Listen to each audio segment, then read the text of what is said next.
দক্ষিণ কোরিয়া নিয়ে আজকে কিছু বাস্তব সত্য কথা তুলে ধরবো, যেটা আমাদের দেশের মানুষ জানে না। আমাদের দেশের মানুষ দক্ষিণ কোরিয়া বলতে বুঝে এখানে অনেক টাকা, কোনো রকম দক্ষিণ কোরিয়া আসতে পারলেই হচ্ছে এখানে এসে তারা অনেক টাকা ইনকাম করতে পারবে, অথবা এখানে আসতে পারলেই জীবন সেটেল হয়ে যাবে। আদৌ কি এখানে আসতে পারলে জীবন সেটেল হয়ে যাবে, অথবা এখানে আসতে পারলে কি টাকা টাকা? এখানে যারা আছে তাদের মধ্যে অনেকে এখন চাকরি হারাচ্ছে, অনেকে হচ্ছে বেকার হয়ে পড়তেছে। এর কারণ কি? সারা বিশ্বে যে যুদ্ধ বিগ্রহ চলতেছে, ওই কারণে হচ্ছে বিভিন্ন দেশে এখন মন্দাভাব দেখা দিচ্ছে, বা কোনো দেশের এখন অর্থনৈতিক অবস্থা অতটা স্থিতিশীল না বিশেষত যুদ্ধের কারণে।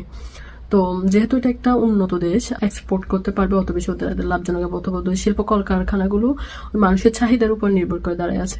তো যেহেতু এখন বৈশ্বিক অর্থনীতি ভালো না, সেজন্য এখানে এক্সপোর্টের পরিমাণ কমে যাচ্ছে এবং উৎপাদন কমে যাচ্ছে, মানুষের চাহিদা কমে যাচ্ছে, মানুষের ক্রয় ক্ষমতা কমে যাচ্ছে দিন দিন, যার কারণে এখানে থাকা বিভিন্ন কোম্পানি তাদের ক্রেতা সংকটের কারণে, ক্রেতার চাহিদা না থাকার কারণে বন্ধ হয়ে যাচ্ছে। তো আলটিমেটলি কি দেখা যাচ্ছে, এখানে যারা বৈধভাবে আছে অনেকদিন ধরে, তারা অনেকেই চাকরি হারাচ্ছে, অনেকেই বেকার হয়ে পড়তেছে, কিন্তু ওরা এগুলো কারো কাছে বলতে পারছে না।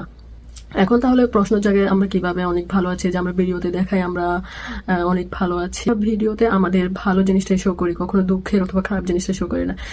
যেমন হচ্ছে যেদিন আমরা ঘরে বিরিয়ানি রান্না করতে পারি, ওই দিন আমরা ঠিকই ওইটা শো করি, কিন্তু যে মাসে হচ্ছে আমরা টাকার অভাবে ঠিক করে বাজার করতে পারি না, বা ঠিক করে কোথাও ঘুরতে যেতে পারি না, টাকার অভাবে ঘরে বসে থাকতে হয়, ওইটা কিন্তু আমরা আর কাউকে বলি না বা দেখাচ্ছি না, যার কারণে কেউ আলটিমেটলি বুঝতেছে না এখানে আসলে কষ্ট এবং বাস্তবতাটা কি।